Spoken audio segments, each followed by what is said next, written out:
står han bare. Ud af mørket kommer der en band.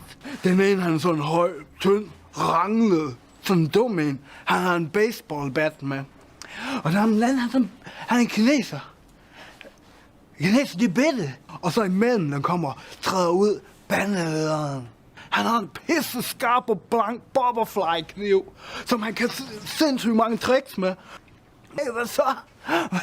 Hvad bringer dig hid? Du skylder os nogle skejser for det her poker, du har snydt for at sige. Han giver en skrub opfinger, siger han bare... Og så siger han, gør noget. Og så han står han går hen. Og så ser han siger, kineser fører nogle karate-tricks på ham. Så lige pludselig er de bare to om en.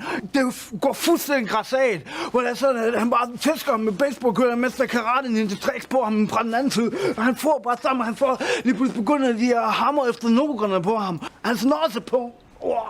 Hvor så han beskytter hun. Nej. Fordi det der, det gør allermest ondt at sparke en mand deroppe i hans noger. Spøgsmålet det heller ikke.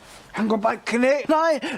Nej, han tigger og beder om sit liv. Og sådan, så lige pludselig kommer lederen bare hen til ham. Og så tager sin butterfly-kniv frem. Stikker han ham i halsen. Imens han tigger om noget. Og så får han stukken en butterfly-kniv i hans hals.